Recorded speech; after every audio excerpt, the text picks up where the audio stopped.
What did American taxpayers get for their multi-billion-dollar black budget investment? February 3rd, 1983. This is Mobile, Alabama. Primary eyewitness is driving down the road. It's at night. It's about 9 p.m. She's returning home. She hears this boom noise. Car starts shaking. She pulls off to the side of the road, thinking the transmission fell out. She looks under, and the transmission is still there. Everything seems to be okay. She gets back in the car. She keeps driving about another half mile down the road, and she sees this craft parked off to the right-hand side. This thing was about 210 feet long, 80 feet high. We'll start at the top here. It had a wraparound section that was transparent. Just after that wraparound section, there were multiple humanoid-looking beings that were wearing a one-piece tight-fitting flight suit. They had oversized head. Just after that section was another one of these wraparound windows. Coming further down, there were these box-like sections with these protrusions sticking out, almost like what Eddie Laxon had talked about, these protrusions. She also mentioned that there was a door closing from right to left, and she could see an asphalt road, and on the left-hand wall, she said that there were tubes, pipes, and cylinders on this left-hand wall, identical to what we talked about on the Belgium Triangle. Now, she also mentioned that this whole entire craft had hundreds of these porthole windows, and she could look through one porthole window all the way through the craft to the other side, and she said it reminded her of a cross beam and girder construction, something that you would see at an East Coast shipping yard where they're building a battleship where you've got all these bulkheads and stringers. That's exactly what she said described inside there. The entire exterior skin of the craft was held together by rivets, according to the report. On the bottom of the craft, there were multiple 12-inch by 12-inch highly polished mirror reflective devices, and there were two gondolas with the same 5'10" beings with these one-piece tight-fitting flight suits. We'll go to the other view here. Now you can see this door closing from right to left. She got a real good look at this thing. Now, just to give you the reference, here's where I got the information. APRO Bulletin, Volume 32, Number 2, 1984. They had a 3-page report that goes into great detail on this particular case. Next one, September 10th, 1976, Calusa, California. Interesting case. It's about 11:30 p.m. at night. Primary eyewitness is watching television. All of a sudden, the television conks out completely. Concurrently, the air conditioning unit conks out at the exact same time. So he goes up off the couch, goes to the back of the house, opens up the circuit breaker box. Things seem to be okay there. The next thing he knew, the hair on his head, the hair on his arms, the hair on his chest not only started standing up vertically, but started crackling. He had been completely enclosed in this static electrical field. He looks up and sees a 140-foot diameter dish-shaped craft.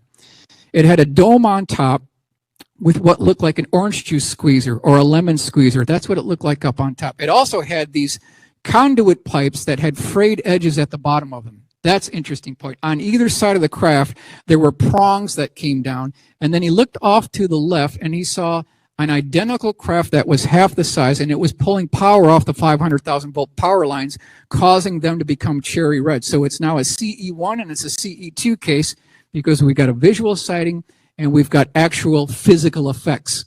At this point, these conduit pipes retract up into the bottom of the craft.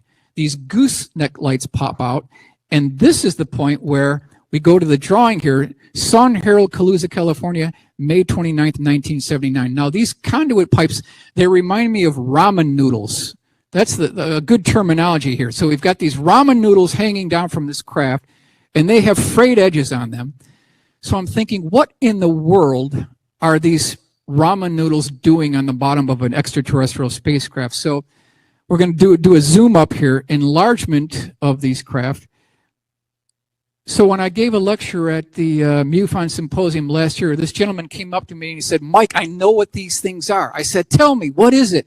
He said, it's a static wick. It helps to dissipate electrical charges. I said, wow, that's incredible. So I started tracking down. Here is the actual part number, $192 from Nelco Corporation. Does this look like an alien spacecraft? Does this look like something ET, or is this something much more man-made, a terrestrial? Now, getting back to our story. By this time, this primary eyewitness is shocked. He is frightened for his family. So he goes inside the bedroom. He opens up the blinds. They open up the window. He wakes up his wife and 2 kids. They're all looking outside now. This is back in 76, all back in 76, Calusa, California. They see the large craft, 140-foot diameter, flanked on either side by 2 smaller craft. They're pulling power off the 500,000-volt power lines, causing them to become cherry red. Then the craft goes from a dead standstill to hovering over the low mountains in the background, does it in less than 1 second. Repeats the operation in another second. It had traversed 50 nautical miles in under 2 seconds and made no sonic boom back in 1976.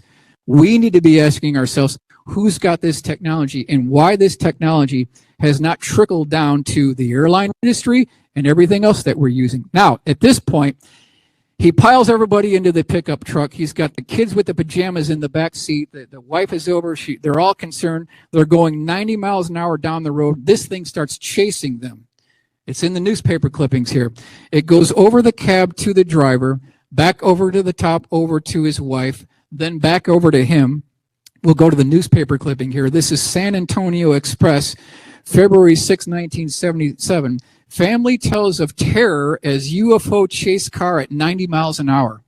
So they finally get to the neighbor's house. They all pile out of this truck and they slam on the neighbor's door. 2 additional witnesses come out. So now we've got 6 eyewitnesses that saw the large craft depart at about a 45-degree angle. Good case, good sighting, good paperwork. December 26, Venezuela.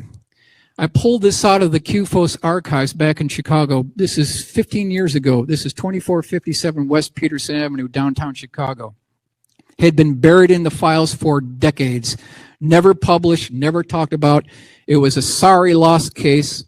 In a nutshell, we've got 3 eyewitnesses. We've got the husband, we've got the wife, and we've got the young daughter. They're in the top floor of their 14th floor apartment complex, looking off to the right, expecting a commercial airliner to come to their location.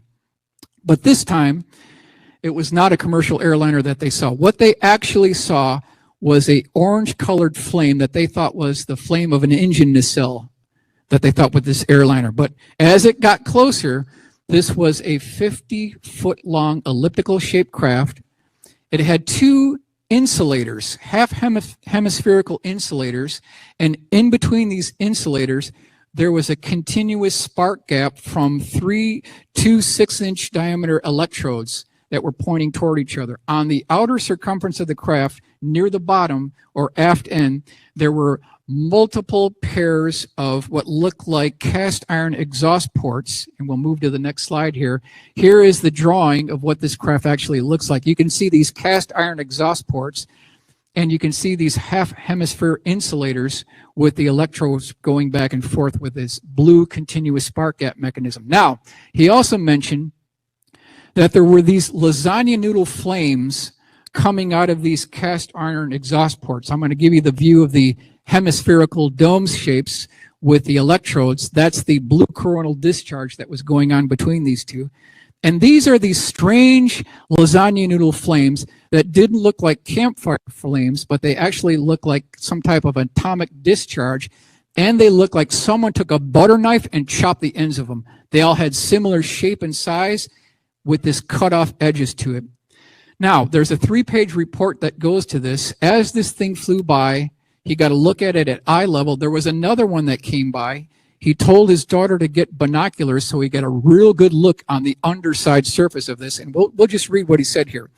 Much more description could be given, but would serve little purpose without something tangible, and the main points have been touched upon. However, may I add that these 2 craft described were identical, finite pieces of hardware, and probably not too far beyond something any one of our top aircraft plants could produce, coming from the witness. He's telling us that this is looking like a man-made technology here, nothing alien here.